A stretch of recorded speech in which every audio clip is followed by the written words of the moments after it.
this week's episode, we talk about foods while traveling. We interview John Bush of the Thistle Hill Tavern in Brooklyn, amongst other restaurants. Talde, Brooklyn. Pork Slope, Brooklyn. Talde, Miami.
And now, broadcasting from the Vicious Pig Saloon in downtown Mattersville, this is your one-stop shop for everything punk rock, food, and, well, that's pretty much it. Ladies and gentlemen, your hosts for Punk Rock Foodies Radio, Skate Rat Betty, Steve Guerrero, Brian Reinhardt, and here's the asshole in charge, Xander T. Yeah, that was Rancid with Black and Blue. And I am the asshole in charge, Xander T. Here with me at the Vicious Pig Saloon is... Steve Brian, I made it. Oh, I talked first. I made it. I'm here this week. No, you're excited you're here. It's all good, dude. I should have stepped in. You guys should be excited, too. Very excited. Of course, you're late now, early. I know. I've been here for 2 hours drinking. All right, so there's Brian and there's Steve and... What's up? It's Kara Betty. Excellent. So we are all here. Imagine that. Pig. Remember this it's day. Amazing. We're slowly becoming more professional. No. I'm sure it'll backfire later. So you are listening to Punk Rock Foodies Radio, punkrockradio.net. For those of you who don't know, Punk Rock Foodies is a Facebook group where we are all into punk rock music, and we love food, and we love to cook, and post our pictures of food. It's all about the food. Food is like the main part. Food. And about sunglasses sometimes. And about what? Sorry. Sunglasses. Oh, and selling Ray-Bans in the wintertime. Uggs. Yeah, it's summer right now, so it is Ray-Bans. Yeah. Mm-hmm. Yeah. Yep, absolutely. So yeah, come join us. Have we had anything crazy happen on the site lately? Any good fights? Any people getting banned? I was out of town, so I didn't get to see a lot. I deleted recently. Somebody posted up like a painting. Like, what the fuck is this? Was at least a painting of food? No, it wasn't. It was like two kids like holding hands. Maybe they're cannibals. I think maybe he posted the wrong photo. Yeah. He is a chef. But okay. I didn't ban him. I just deleted it. Anyway. So we've got a lot to talk about, but first let's listen to some punk rock music. Who's got a song? I got a song. Cool band out of Chicago. You should know them. If you don't know them, you should. Called the Lawrence Arms. Got a song called Cut It Up. Punk Rock Foodies Radio, punkrockradio.net.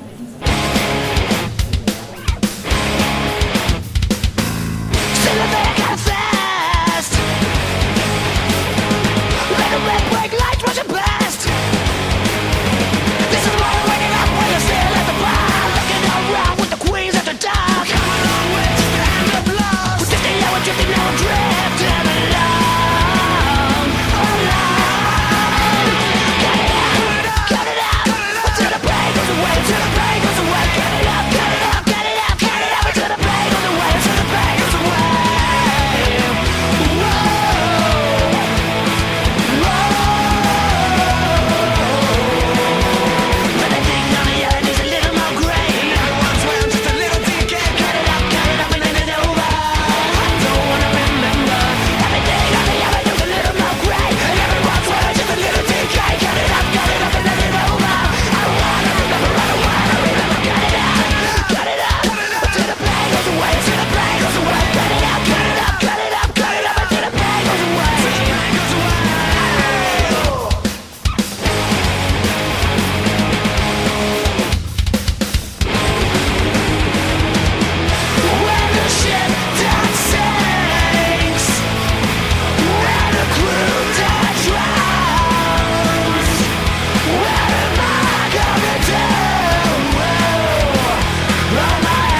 wanted to be in charge. I never really wanted to have a big car. I was always told if I worked real hard, I'd always be a sucker and my life would pass me. Take a minute to stop and listen. Not everything I do has reason. I'm not always gonna get things right. The mistakes I made, they're gonna get paid. I need a vacation, a holiday in the sun. I need a vacation from you. Try to stop, but please don't dare me. Doing wrong, but the cops don't scare me. Two wrongs gonna make it right. Do my way all night long. Never listen to words you say now. Gonna write my own book to live now. People always wanna tell me how to live my life. I need a vacation, a holiday in the sun. I need a vacation from you.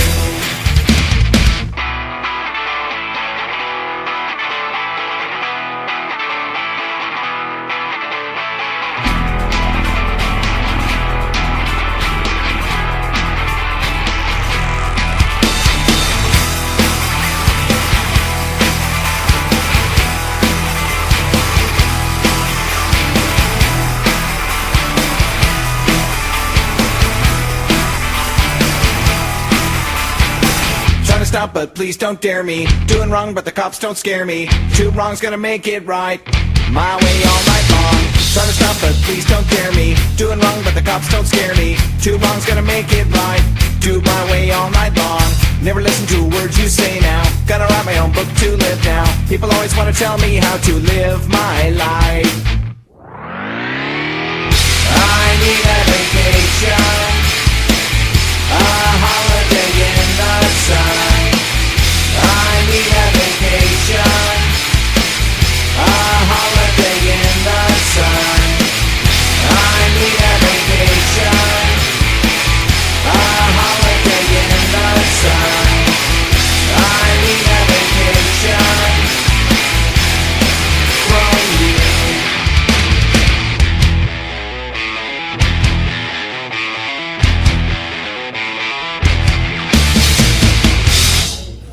All right, and that was Guttermouth with Vacation here on Punk Rock Foodies Radio, punkrockradio.net. And speaking of vacations, Brian recently took a little vacation. You went to Southern California and you met up with our friend Steve. Yeah, it was weird. It was like meeting Chewbacca in person. No, I went out there with the hotness with Sheena, and while I was out there, I wanted to meet up with the dude. It was hard to because the schedules were weird, but we met up at what was the name of your buddy's place there, Steve? The Schwack in Dana Point. Okay, yeah, really good burger joint, good beer selection. While I was out there, I tried as many local beers as I could. A lot of them I can get out here, but there were a bunch that I couldn't. So I was trying as many as I could out there. Met his little dude Rocco, the 9-month-old, the biggest baby ever, who was the coolest, most well-behaved little dude. I hope he stays that way. Yeah, we went. Steve's kid, it won't. Went to the beach, and Steve and I hung out with our shirts off. It was pretty sweet. Scared away everybody. So the crowded beach, everyone ran away. So we got nice prime real estate there. Get off my lawn! Yeah, I haven't been out. I was born out in Southern California. I haven't been out there in a good 25 years, so it was nice to get back out there. So tried a lot of good food. Immediately got Mexican food right off the plane. It was awesome. Like immediately, every place we stopped at was amazing. What was one of the best things you ate out there? Best thing that I ate out there was we went on a whale watching tour, which is another story. But right as we got off, this was out of Dana Point. We just stopped at the little, like on the wharf there at the docks, there's a little seafood joint. And I just had the basic fish and chips, just cod. And it was better than I've had in England, better than I've had on the East Coast, better. I mean, it was, like for the locals, probably nothing special, but just simple fish and chips were amazing. Like I want to go back just for that. Yeah, it doesn't get much fresher. Oh, dude, it was amazing. And even the people there were like, oh, there's better than this out here. I'm like, really? Okay. Well, what all did you do out there with your boy? Well, without your boy. We met up at the Schwack, which was awesome. Had a couple beers, and then we went down to the beach and I did some body surfing. Steve hung out with Rocco. He had little babies. He couldn't really jump in the water, but there's a little video that got posted of Tristan playing, and I'm in the background wiping out. And like I was body surfing, and I forgot how seaweed gets all in your bits. So I mean, like I rinsed off before we got in the car and went home, but I went and jumped in the shower, and there was seaweed. I mean, whatever. I'm just gonna say it. There was seaweed stuck to my dick. It was like all in my pockets, and dude, it was like sutured to my penis, and then like the leeches scene from Stand By Me. Yeah, you're in the shower, and you got to clean the nether region. So I kind of turned my back, and I kind of go to clean the butt, and like a sea turtle fell out of my ass. Like it was just like after I took a shower with the friends that we were staying with, I went down. I was like, "Hey guys, I'm sorry, but your shower's clogged with seaweed. I promise I washed off before I came home."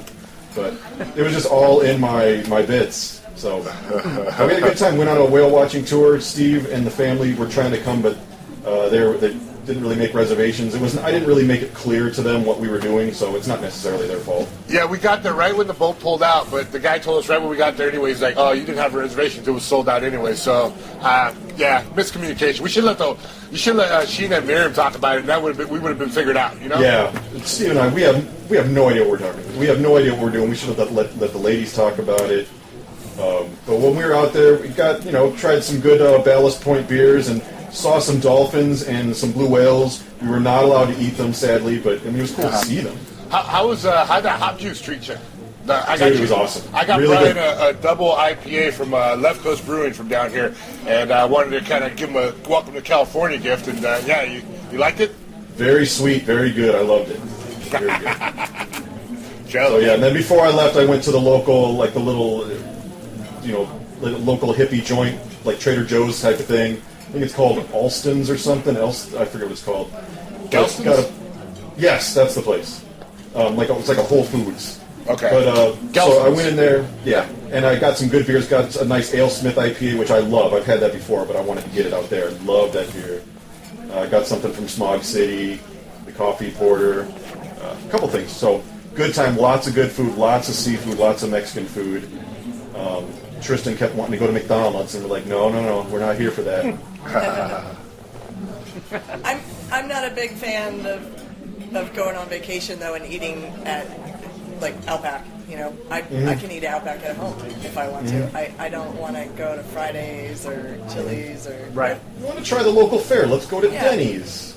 Rudy Tooty Fresh and Fruity. So let's say you got a ticket right now, anywhere in the world, and it's an airplane ticket to go have an epic meal. Like it was just a random contest or whatever. Where would you go fly and where would you go eat? Like what places come to mind? I got to think about it, so somebody else go first. New York City. Nice. What could you not eat in New York City? True. I haven't taken a vacation in New York City because I can't afford the budget I would need for the food I want to eat on vacation. I did have a pretty fat ass burger when I was in Brooklyn about 2 years ago. Dude, I had the meanest sausage at Battery Park overlooking the Statue of Liberty there. Oh, it was so good. Oh. Jesus. Yeah, I mean, if you want Chinese food, you got it. I mean, you want Indian food, you got it. You want Arabic food, you probably got it. I bet you got foods I don't know. They said there's so many Italian restaurants in Manhattan that you could eat at one every night of the year and never repeat the same restaurant. I bet. By the time you came back around, half of them would have changed names anyhow. And that's only Manhattan. And each one will tell you how good their pizza is. Yeah. And then I mean, shoe shopping aside, I want to go to New York just to eat. Yeah. I'd have to go to Brisbane and check out Jason Anderson's joint. Yeah. Maybe take a photography class from him. Yeah. Right?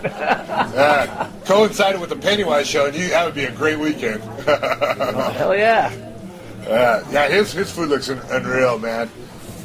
So for me, I know we had mentioned this in a previous episode, but if I were to go anywhere just to try the local food, it would probably be southern Spain, just because we talked about the ham out there. I hear it's a thing, dude. I got it. Not just for that, but just all the southern European style, anything near the Mediterranean. I know I want to try that. Yeah, I've been to Barcelona. The food there is incredible. You go to like markets, but they're like open air markets, and it's more like meats and cheeses and wines only. It's you walk back with some stuff to the hotel room and just kind of, because siesta, everything really shuts down for a couple hours. So you can just eat a couple slices of cheese and ham, have a glass of wine in your room, and then go back out and range to like 2 a.m. and it's a great place. Yeah, some fresh Mediterranean seafood. Yeah, clutch. I was just thinking about this. I was in Europe when I was about 15, and I would like to redo it because I was 15, and I actually ate at McDonald's when I was in Nice. It was like I need something to eat, and that's something I knew. But I did have I was in Paris, and I did have a hamburger, but it wasn't really a hamburger. It was Royale with cheese. Royale with cheese. I beat you to it. I knew you got one of those ones to say. I was on that. It was. This was like at a fancy restaurant, and it was the only thing on the menu that like made sense to me.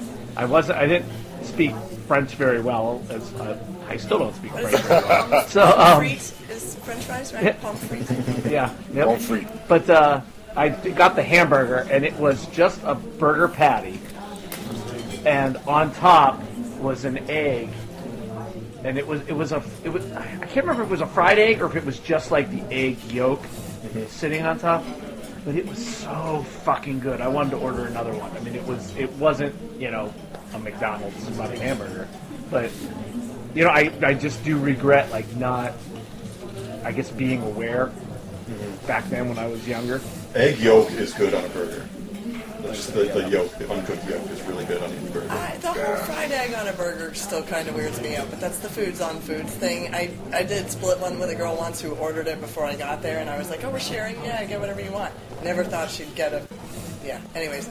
And I ate it, and it was actually pretty good. I have chickens, I can't do runny eggs anymore, but Well, that's what they do on like steak tartare. They put like the egg yolk like right in the middle just to like eat it. Yeah. But I don't think I could do steak tartare. I have never done it where they have it where the raw egg is like raw egg. I've had it where it clearly has raw egg mixed into it. But Yeah, there's a place down here called the Crowbar that has the Hangover Burger, and it's served with fried egg and pork belly, and it's oh god, that's a mean burger. I went there one morning for breakfast and had a Bitch's Brew by Dogfish Head, and that burger and that beer were like just I should have talked about that last episode. I totally forgot about that. Well, that's the beauty of the radio show. We talk about food all the time. Yeah, but to not get off topic, if I were to go anywhere on a flight, I would absolutely go to Hawaii and just eat plate lunches for days, man. Dude, Kahlua pork over there with the mac salad and just simple steamed rice. I mean, they just do it so well, and it's just so simple. Like it's just ridiculous. It's so flavorful, and if you find a place that has good garlic shrimp, the Hawaiian style, it's to die for. I've got a buddy of mine, he about, I want to say 8 or 9 years ago, he went through a really bad divorce, not that there's any divorces that are good, but he went through a really bad one, and he just, out of nowhere. Mine was good. I mean, it's good now, but I'm not with it. At the time, though. But he just, after it was done, he just picked up, and he said, screw it, and he moved to Hawaii with, like, nothing. Just moved out there, and he got a job flipping burgers at, like, a local, just, like, a little burger shack joint on the beach, and the pictures that he sends, he's just living the life. He's not really making any money. He's got a little place, but he's like, you're not going to believe the food out here. He's like, he's just really, he's like, dude, if you ever have problems, just come out here and get a job flipping burgers, and you're going to love it. like you can't help but eat awesome food in Hawaii.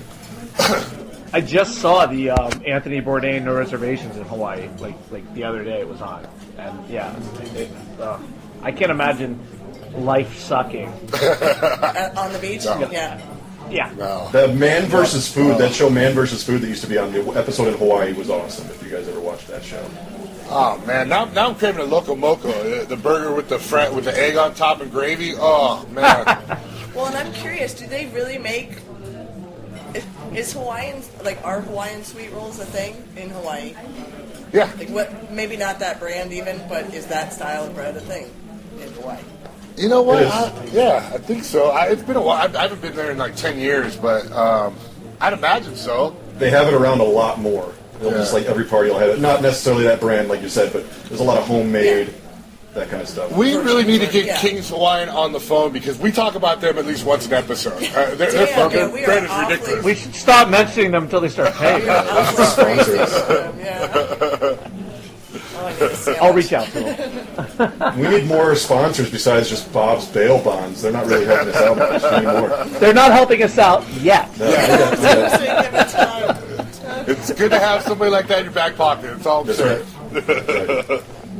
Why don't we go to a song and we'll come back and continue talking about some vacation foods type things. Anybody got a song? How about Shut Up and Pour Me a Drink by the Sloppy Seconds, since we're on vacation. Nice. Excellent. Cheers to that. Fuck you. Give me a bottle of booze. Here's my dollar. Suck my dick.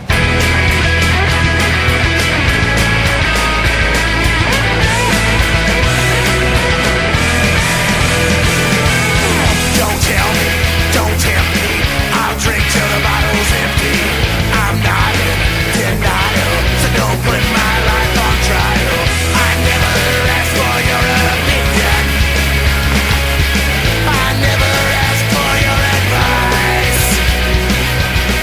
You think I'm a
right, we are back on Punk Rock Foodies Radio. This is Brian. I'm here with Steve, Skate Rat, and what's his face? Xander. We're back. We're kind of just riffing today. We're going talking about... Wait, what song was that? Let me start over. Let me start over. You can start over, but I'm going to edit it the way I want to. Okay, all right. That's awesome. All right, that was a song called "Ghoulies Are Go" by the Groovy Ghoulies. We're back here on Punk Rock Foodies Radio with the 4 usual members, and we're talking about vacations and vacation foods. And I was thinking about before, you were talking about going to Europe and regretting not really being of age. And I, around that same age, 14 or 15, I went to England for a wedding for a cousin who I barely know. And I really regret not being a little bit older because I couldn't really... I was too young, and I'm like, okay, sure, I'll drink warm beer, because I was just happy to have a beer. And was it an O'Doul's? No, it was, I don't even know what it was. We go to this wedding, and then afterwards at the bar, the reception is at a bar where there's pool tables, but they're not pool tables. They're playing snooker. Snooker, yeah. And I'm like, what the fuck is this? And then they're giving me warm beers. I was happy to have beers, and the thing about English cooking, that's real. I mean, it filled me up, but it didn't taste like anything. Talked about the fish and chips before. That's like supposed to be big out there. The fish and chips I had in SoCal were 20 times better. So I wish I was a little bit older so I could be a little more discerning with my tastes and try something else. Because I was just at the mercy of whatever my dad and my drunken cousins gave me, and all of it sucked. Yeah, I was in Ireland for a wedding in Dublin, and the one thing that I brought back was their breakfast.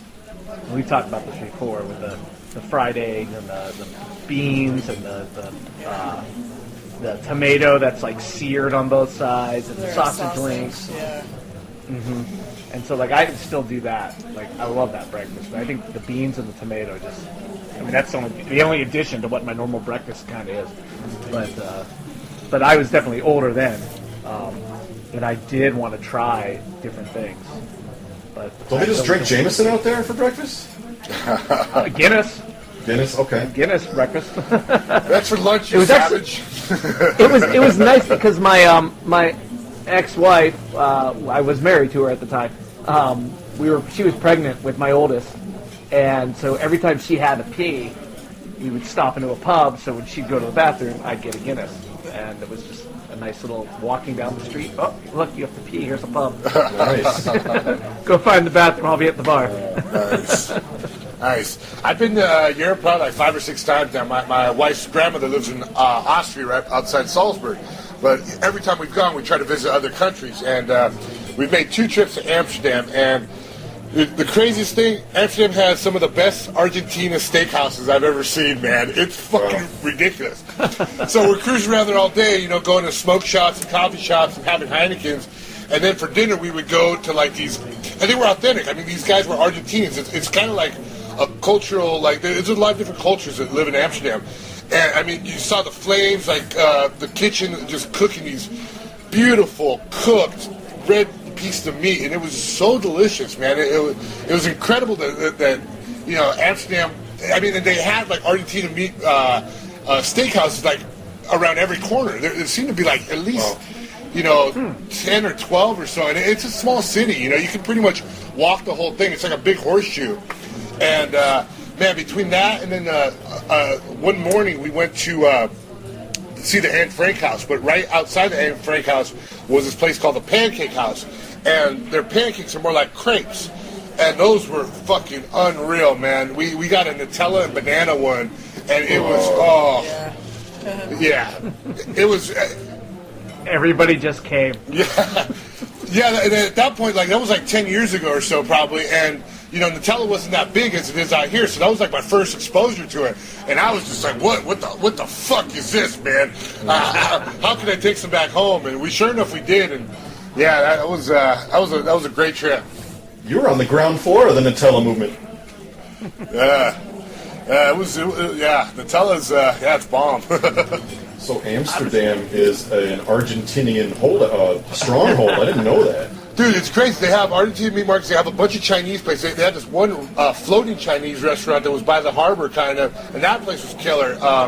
The food I remember being okay, but the inside itself looked like you were in like this really rad old school dojo, and it was insane. Yeah. I think my biggest thing about visiting other places is even the zoning differences, the legal differences. When I went to Costa Rica, you can eat right on the beach. The restaurant has tables 2 feet from the water, whereas, in Florida and whatnot, you have health codes and, zoning laws and everything has to be so and so feet from this and that. And, in other countries, spending a lot of time in small islands and Bahamas and stuff like that is a lot different than, jumping on a cruise that goes into major ports. So I've been to places where, we've taken our boat over as the only way to get there, and you load your cooler with frozen milk and stuff, because once you get there, you can't buy milk. There's like goat's milk and stuff, but to get milk in places where they can't raise cattle, it's really hard, and powdered milk is really gross. Shopping in Costa Rica was super fun, but honestly, 10 years ago, I was fluent in Spanish. I am not now.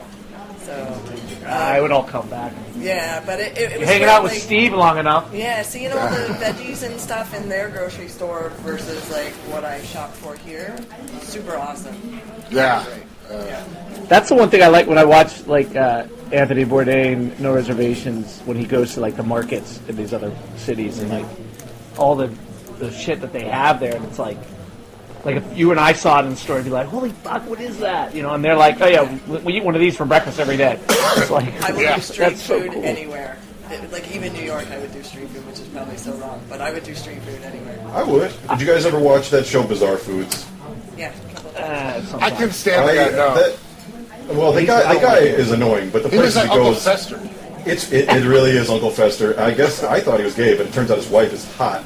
But he's kind of like the guy in Game of Thrones, the bald guy who had his dick cut off. Whatever his name is. But anyway, that show makes me hungry, dude. As gross as that stuff is, like some of the, like you're talking about street food, like Anthony Bourdain, like looking at stuff like I would never eat that. Sometimes that stuff makes me hungry, like just stuff that I know if I had it in, like just watching it. The duck embryo thing? Nope. Couldn't do it. A balut? Yep. The balut? The balut specifically, yeah. That no. There's a couple of big no's on my list. Other than that, I'm game. You put it on a stick, and I'm down. There was one with like rotten fish and like old tofu. That and the balut, I could not. Those ones I could not. I could not eat those. But the other stuff, looked pretty good. I mean, I would. It depends. I'd probably try it. Japan? Not the balut. I've always wanted to go to Japan, but I do know that they would test. That place would test the limits of what I would want to eat. So I've wanted to go to Japan for years, but I got to be honest, I'm too afraid that that's when Godzilla's going to come. So I'm staying home. Hey, that'll be Gotta come sometime. If there's an earthquake, just grab the bamboo. It holds the roots hold the ground together. That's right. Speaking of street foods, I was in Canada one time, like way up in Canada, not like just like Niagara Falls, like Quebec City, and we on the street there were these vendors and they were selling. I guess they've actually become kind of popular, but the first time I ever saw them, they were called elephant ears, and it's basically a donut, but it's this big fucking piece of dough, like almost the size of your head. It's a funnel cake. And yeah, but it's one solid, piece of dough, and then they dunk it in cinnamon sugar, and that's all it is. And I remember getting them, and it was like, this is the greatest fucking thing. And like the next day, we went and found it, and it was just a street cart, and got it again. And then years later, we were in Epcot Center, and in the Canada section, they had a little cart that had elephant ears, so it must be a big Canadian thing. They're big out here in the... Or beaver tails, not elephant ears, beaver tails. Okay. I was like, elephant ears, that's big in the Midwest. We called them elephant ears. I've seen them called What that. is this guy? What are you talking about, Xander? Yeah, but it's the same dough. It's just they fry it as a chunk. No, but I had a hard time trying to make funnel cakes come out in my fryer, so I ended up doing them. Bartender, another drink for Xander. He's just rambling. Why the fuck would I think elephant? I always have beaver on my mind. Nurse, medicine. No, I want Jaeger. Thank you. Steve, you got a song for us? Yeah, sure. Been listening to a lot of Old Strung Out lately, so let's go with a little Ashes. Get this fucking party started. Yeah. After this little break, we've got John Bush on Punk Rock Radio. Yeah. Punk Rock Foodie Radio. Punk Rock Radio.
Listening to Punk Rock Foodies Radio on punkrockradio.net. With us now on the phone is restaurateur, if you will, John Bush.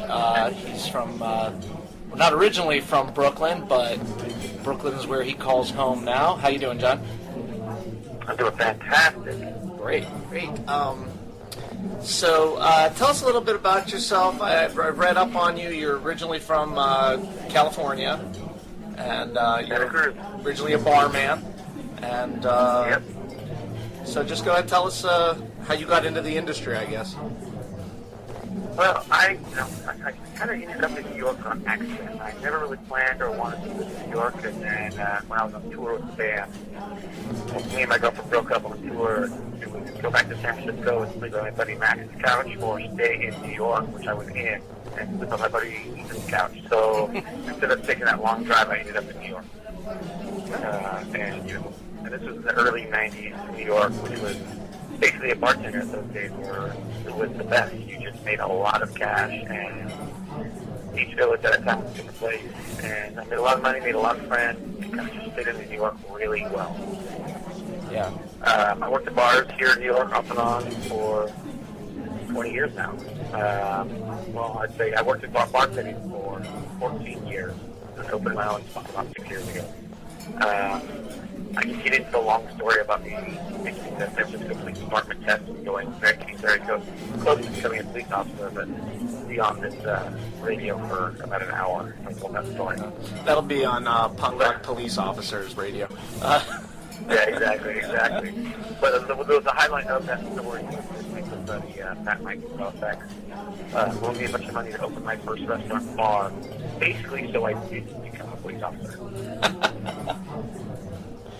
So, and that was the Thistle Hill Tavern? That was Thistle Hill Tavern. I think we just hit over. I quit Niagara 6 years ago, so it's been like 6 years ago we started building the restaurant, and we were with Thistle for probably about a year and a half. Dale Talde, my business partner at the time, me and Dave, my other business partner, opened up Thistle Hill. And Dale was just getting off of the second season of Top Chef, and was kind of telling us that, like, when he gets out of that, he really wants to roll that into him opening his own restaurant. Yeah. So he's like, when we were building Thistle Hill Tavern, he's like, you might like come hang out, pick your brain a little bit, see what it's like. So you hang out off and on. Always asking questions, cool. We all became more and more friends throughout it. And then when he came opening night, he was like, it was amazing. And he came the next night, and I'm really drunk at the bar. I was like, man, I want to open a bar with you guys. Or a restaurant, I should say, with you guys. And me and Dave kind of looked over his shoulder at each other. We're like 2 days later, we were looking for spaces. And a year after that, we opened up our first Talde. And that was at... that was Talde, Brooklyn. Okay, Talde, Brooklyn, yeah. And that's only about 5 blocks down from Thistle Hill Tavern. Okay. And now I've been to Thistle Hill, just had a drink, and I've been to Pork Slope, which I loved. Pork Slope came from when we first opened up Talde. I was realizing that, Thistle Hill closes at midnight, Talde was closing at midnight, and we'd get out of work and realize, people were in construction, like, there's nowhere to go have a drink. We always wanted to have a bar. And knowing me, I always wanted to have a bar, especially. So when we were looking around to open up, we came up with the name Pork Slope first. We had like a barbecue bar called Pork Slope. That's one Pork Slope. Right. And then when we found the place, it was a great deal. We opened up. We're having a great time. And then probably within 3 months of us opening, we found out that Dinosaur Barbecue was opening 4 blocks away. So the three of us sat down and said, we got to change our concept. So we kind of went more for, a beer whiskey bar with, a roadhouse, good burgers, good nachos. Like, I take just like bar food, but one notch up.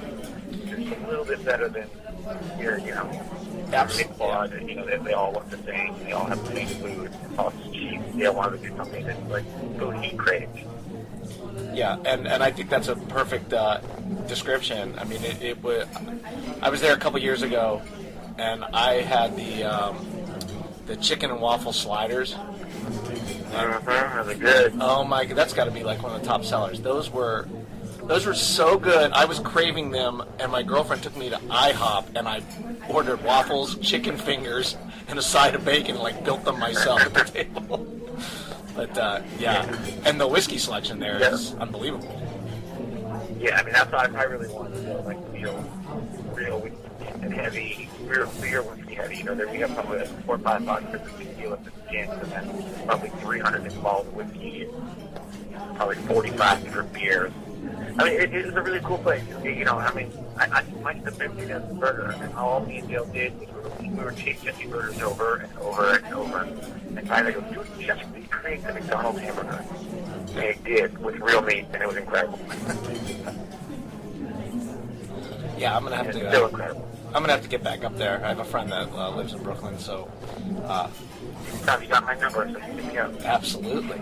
I also love I bought a Pork Slope T-shirt. It was the black one with the red and green pig outline on it. My brain's not working. The Tribe Called Quest. Well, and I saw one of the waitresses was wearing the Bad Brains version, and I was like, I want that one. We did a fun. Everything we did is kind of, very low. We only make about 60 shirts each run, and we're always kind of making something a little silly, a little funny, a little something that people will recognize. But I always like the idea of those small runs. There's just lots and lots of different shirts out there. People are like, God, I never saw that one come out. I never saw that one come out. And just, every once in a while, we want to be a seller, maybe we'll do another run of it. And usually, 6 dozen is about it. I like that number. You get about 100 shirts out there. Yeah. every giveaway is probably as many as you sell. So, like every band that comes through town gets them. Every pro skater that comes through town gets one. Yeah, well, that's advertising when they wear them, you know. So. Yeah, and it's tough enough. Right. And we see them all the time. People on Instagram and Facebook or being interviewed for other things wearing our stuff. I think it's hilarious. Yeah, I think it was Limo from No Effects there wearing, I thought it was a Bad Brain shirt, and it was actually porcelain shirt. Perfect. I'm glad he's wearing it. So you've traveled all over, pretty much all over the world, right? What's like? I've been everywhere. I mean, I spent a lot of time traveling. 68 countries is what I got in my belt right now. Nice. What's like the one country that you think has like the best food, or you can't wait to go back to eat? For just talking food? Yeah. Japan. Heard that many 100% Japan. Best food I've ever, of all my travels. I mean, there's a lot of countries you can go to, and I really like their cuisine. Like going to Thailand and eating Thai, it's incredible. But that's all you're eating. Right. And you're not getting anything else. When you go to Japan, it's just the broad spectrum of food that you can eat there, from all the different kinds of Japanese, just Japanese different cuisine, from sushi to ramen, soba.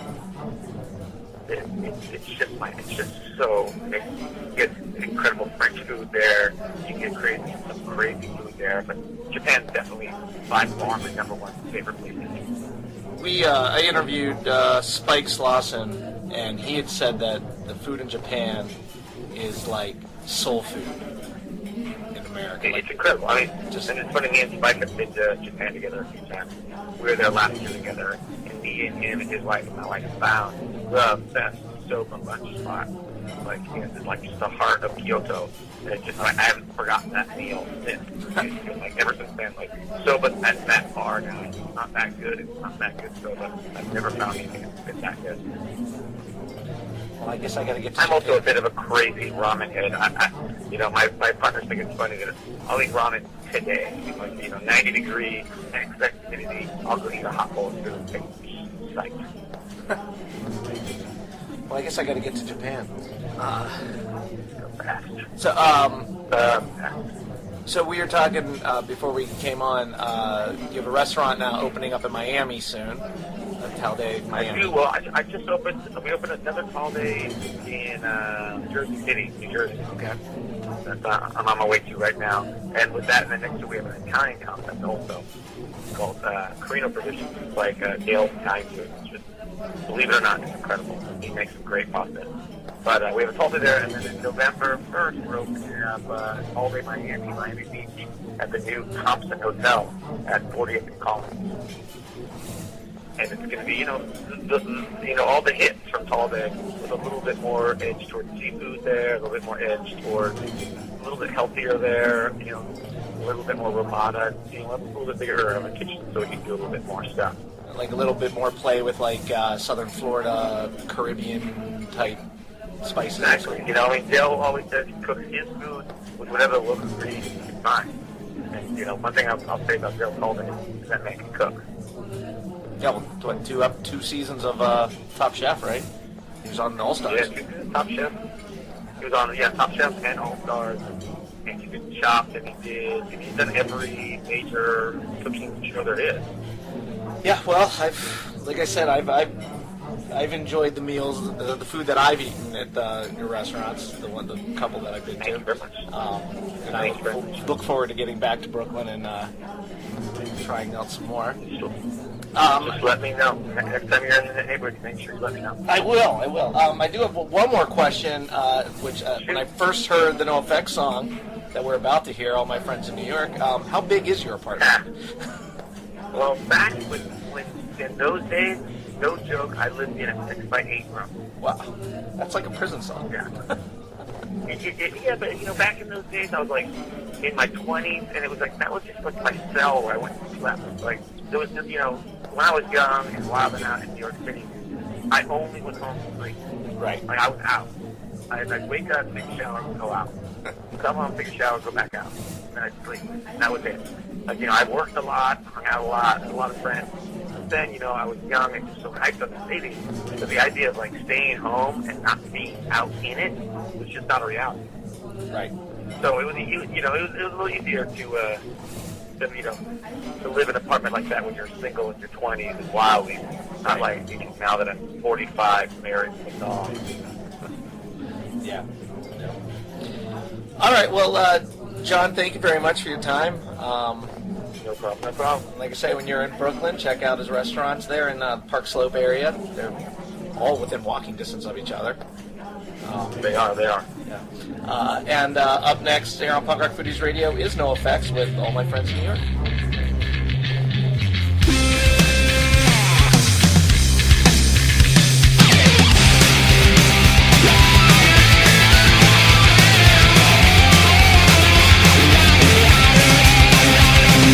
Staying home is not really an option for alcoholics living in Manhattan.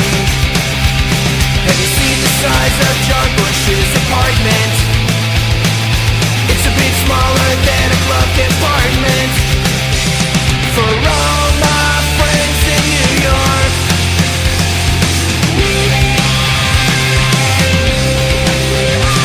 the next 10 rounds are on me.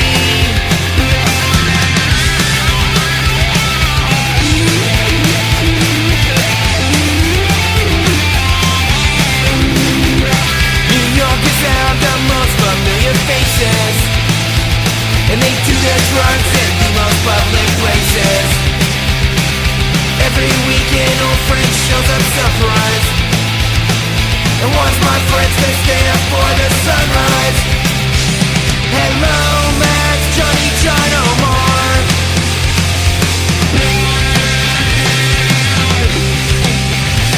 Hello, sucker by Niagara Bar. How many times can you listen to Blondie, The Clash, the Ramones, and that Stroke song? How many people can we fit in a bathroom? That Ryan Adams guy is fucking crazy. To be Brian and Jimmy G.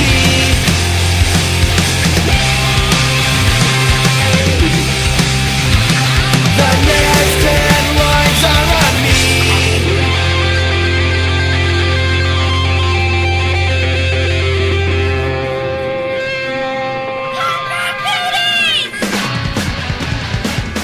All right, I'd like to thank Steve Skate Rat, Brian. I'd like to thank John Bush for calling in. If you're ever in Brooklyn, check out his restaurants, Park Slope, Thistle Hill Tavern, and Talde. Also Miami, Talde Miami opening up in November, and a couple restaurants there in Jersey. I'd also like to thank the boys at punkrockradio.net, staff here at the Vicious Pig Saloon. Check out Burning Rose Studios for all your graphic and video needs, and check out Betty Gear on Facebook. And of course, come over to Punk Rock Foodies and join in on all the fun. Bone-Ape-Tit, everyone.